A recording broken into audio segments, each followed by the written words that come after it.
2025년 11월 폴란드 그단스크 항구에 한국산 K2 전차 마지막 20대가 도착했습니다.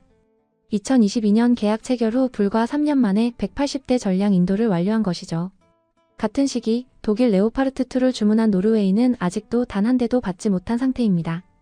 납기 예정일은 2034년, 지금으로부터 9년 뒤입니다. 이 압도적인 속도 차이가 유럽 방산 시장 전체를 뒤흔들고 있습니다. 폴란드 국방부 장관 부아디스와프 코시니아카미슈는 소셜미디어를 통해 한국의 약속 이행 능력은 유럽의 새로운 기준이 되었다고 밝혔습니다. 단순한 찬사가 아닙니다. 이 발언의 이면에는 유럽 방산 업체들에 대한 날선 비판이 담겨 있죠. 독일의 판저비츠 2000 자주포를 주문한 덴마크와 체코는 3년이 지난 지금도 단 한 문도 받지 못해 후회 중이라는 소식이 유럽 국방 전문지를 통해 계속 흘러나오고 있습니다. 폴란드의 K방산 도입은 단순한 무기 구매가 아닙니다. 러시아라는 실존적 위협 앞에서 살아남기 위한 생존 전략이죠. 2025년 11월 현재 폴란드가 확보한 한국산 무기 규모를 보면 이 절박함이 그대로 드러납니다. K2 전차 180대 전량 인도 완료, K9 자주포 200문 이상 배치, 천무 기반 호마르K 다연장 로켓 126문 확보. 이것은 유럽 어느 국가도 이루지 못한 단기간 전력 증강 속도입니다. 나토 군사 전문가는 폴란드의 전력화 속도는 유럽 기준이 아니라 한국 기준으로 움직이고 있다고 분석했습니다. 이 말의 의미는 명확합니다. 한국 방산은 계약 후 몇 달 만에 초도 물량을 인도하고 1년 반 만에 100대 이상의 대량 물량을 소화해냅니다. 미국 하이마스가 3년에서 5년을 기다려야 하는 것과 극명한 대조를 이루죠. K2 전차가 폴란드 전선에 배치되면서 러시아 서부 군강구의 전술 체계 전체가 재검토되고 있습니다. 러시아 군사 사이트 트워에는 긴급 분석 보고가 올라왔습니다. K2는 최고 시속 70km로 우리의 T-72를 압도한다. 우리가 빠르고 우리가 돌파한다는 전술 패러다임이 이제 나토가 빠르고 나토가 돌파한다로 뒤집혔다. 이것은 단순한 속도 차이가 아닙니다. K2가 장착한 헌터킬러 시스템은 전차장이 독립적으로 목표를 탐지하고 조준할 수 있게 해줍니다. 포수가 한 목표를 공격하는 동안 전차장은 다음 목표를 찾아 조준 준비를 완료하죠. 유럽 최선급 센서와 열상 장비, 사격 통제 장치를 갖춘 K2는 먼저 보고, 먼저 조준하고, 먼저 명중시킵니다. 2023년 3월 폴란드에서 실시된 시범 사격에서 K2는 2.7km 거리의 고정 표적을 모두 명중시켰습니다. 한국에서는 지형상 불가능한 거리죠. 폴란드 두다 대통령이 직접 참관한 이 시연 이후 폴란드는 추가로 180대를 더 주문했습니다. 하지만 진짜 게임 체인저는 따로 있습니다. 바로 천무를 기반으로 한 호마르K입니다. 2025년 6월 핀란드 국경에서 불과 100km 떨어진 나토 훈련장에서 호마르K가 처음으로 실전 시연을 벌였습니다. 노던 스트라이크 25훈련이었죠. 훈련 시작 11분 후 호마르K는 12발 동시 발사를 시연했습니다. 미국 하이마스의 2배입니다. 290km 사거리의 시스템 290 미사일을 장착하면 러시아 칼리닝그라드 전역이 사정권에 들어갑니다. 더 놀라운 것은 10분 이내 사격 후 즉시 재배치가 가능하다는 점입니다. 러시아 S-300, S-400 레이더가 반응하기도 전에 사라지는 이동 패턴이죠. 러시아 군사 사이트는 즉시 긴급 분석을 개시했습니다. 하이마스보다 2배 강하고 움직임은 스텔스다. 서부 군강구 미사일 방어체계를 전면 수정해야 한다. 폴란드가 확보한 호마르K는 2025년 11월 현재 126문입니다. 2029년까지 290문 전체가 배치될 예정이죠. 그런데 여기에 결정적인 요소가 하나 더 있습니다. 2025년 9월 한화 에어로스페이스와 폴란드 WB그룹이 합작법인 설립 계약을 체결했습니다.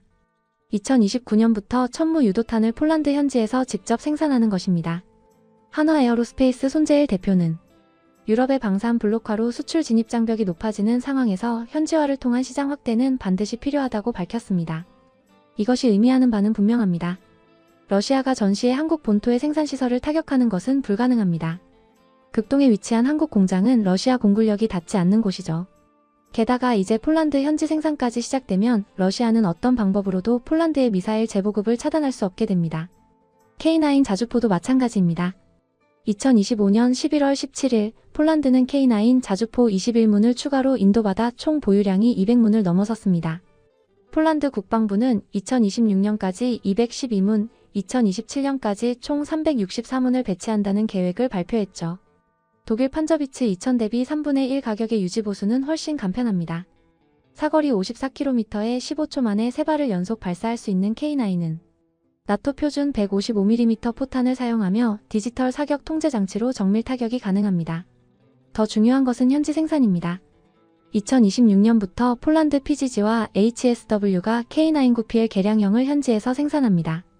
폴란드는 이미 K9 차체에 영국 포탑을 올린 크랍 자주포 120여 대를 운용 중인데 이번에 K9이 대량으로 들어오면서 탄 저장소와 정비창, 승무원 훈련시설에 약 2,700억 원을 투자하고 있습니다. 럽방산 전문가는 폴란드의 포병 전력은 이미 서유럽 주요국을 능가했다고 평가했습니다.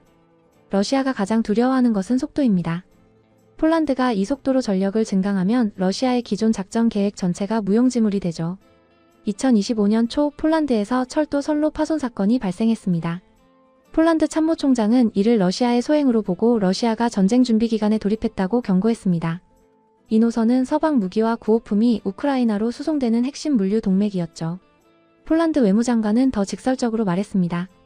푸틴이 우크라이나 정복에 성공하면 폴란드가 다음 목표가 될 것이다. 나토 5조 집단 방위 조항 발동도 각오해야 한다.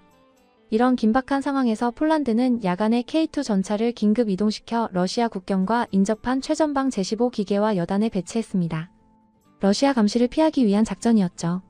한국 방산의 압도적인 납기 속도는 가격 경쟁력에서 나옵니다. K2 전차는 레오파르트 2 대비 절반 가격이면서 성능은 능가한다는 평가를 받습니다. K9 자주포는 판저비츠 2000 대비 3분의 1 가격이죠. 천무는 하이마스보다 긴 사거리와 높은 정확도를 가지면서도 가격은 더 저렴합니다. 이 가성비가 게임 체인저 역할을 하고 있습니다. 하지만 진짜 이유는 따로 있습니다.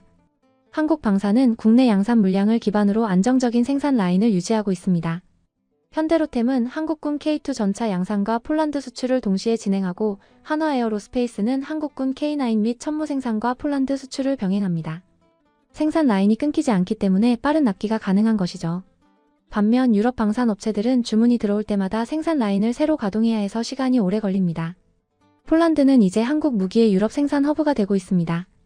K2PL 전차 현지 생산, K9PL 자주포 현지 생산, 천무 유도탄 현지 생산이 모두 진행 중이죠. 폴란드 국방부 장관은 슬로바키아가 폴란드에서 생산된 K2PL 구매에 관심을 보였다고 밝혔습니다. 루마니아도 K2 도입을 검토 중입니다. 현대로템 이용배 사장은 K2를 함께 생산하는 역사적 파트너십의 시작이라며 폴란드의 군수산업과 안보를 강화하는 견고한 기반이 되기를 바란다고 말했습니다. 이것은 단순한 수출이 아닙니다. 기술 이전과 현지 생산을 통해 폴란드를 유럽 시장 진출의 교두보로 만드는 전략이죠. 2025년 9월 폴란드에서 열린 나토 합동훈련 어텀 파이어 25에서 폴란드군은 한국산 무기의 압도적인 화력을 시연했습니다. 천무의 연속 타격 능력과 K9 자주포의 신속 정확한 화력이 나토 동맹국들을 놀라게 했죠. FA-50 경전투기는 나토 임무 완료율 87%로 나토 평균 77%보다 10%포인트 높은 1위를 기록했습니다. 모듈식 엔진으로 현장 부품 교체가 가능해 정비 시간이 유럽 전투기 중 최저 수준입니다. 폴란드는 2028년까지 FA-50PL 48대를 도입해 노후 미그-29를 대체할 계획이죠. 나토 군사 분석가는 폴란드군은 한국산 무기로 실전 배치를 완료했다고 평가했습니다. 하지만 유럽의 반응이 모두 긍정적인 것만은 아닙니다. 2025년 3월 유럽연합은 무기 공동조달 대출금 지원을 제3국 무기 구매에도 제한적으로 허용하기로 결정했습니다.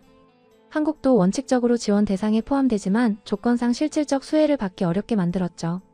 방산업계 관계자는 폴란드의 K방산 대규모 도입으로 유럽 방산업체들의 심기가 상당히 불편할 것이라며 향후 K방산에 대한 견제는 날로 높아질 것이라고 전망했습니다. 실제로 영국은 2024년 K9 대신 독일의 RCH-155를 선택했습니다. 프랑스와 독일은 자국 방산 보호를 위해 유럽 내 조달 규정을 강화하고 있죠. 그럼에도 폴란드의 선택은 명확합니다. 생존이 걸린 문제에서 유럽 내부 정치를 고려할 여유가 없죠. 폴란드는 GDP 대비 국방비를 4.7%까지 늘렸습니다. 나토 회원국 중 최고 수준입니다. 2025년 6월 나토는 2035년까지 국방비를 GDP 5%로 늘리는 데 합의했습니다. 폴란드는 이미 그 수준에 거의 도달했죠. 한국 방산이 폴란드에서 성공한 이유는 단순합니다. 약속을 지켰기 때문입니다. 계약한 날짜에 맞춰 무기를 인도하고 성능을 보장하며 현지 생산과 기술 이전까지 진행합니다. 유럽 방산 업체들이 수년씩 지연하는 동안 한국은 몇 달 만에 물량을 공급했죠. 이것이 신뢰를 만들었습니다. 러시아는 이제 폴란드를 다시 계산해야 합니다. K2 전차 360대 확보 예정, K9 자주포 363문 배치 계획, 호마르 K290문 도입, FA50 48대 전력화. 이것은 3년 전 폴란드의 전력과는 완전히 다른 수준입니다. 에스토니아는 폴란드의 성공을 보고 국방력을 3년간 4배 증가시켰습니다.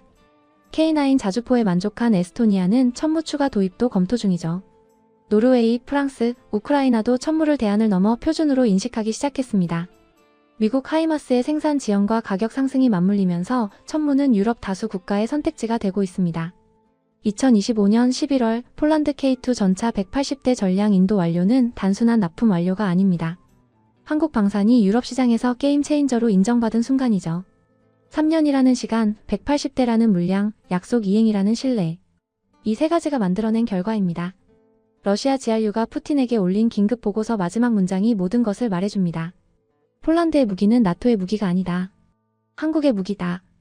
우리의 현재 방어 모델은 이 시스템에 대응할 수 없다. 유럽 방산 지형이 바뀌고 있습니다. 그 중심에 한국이 있습니다.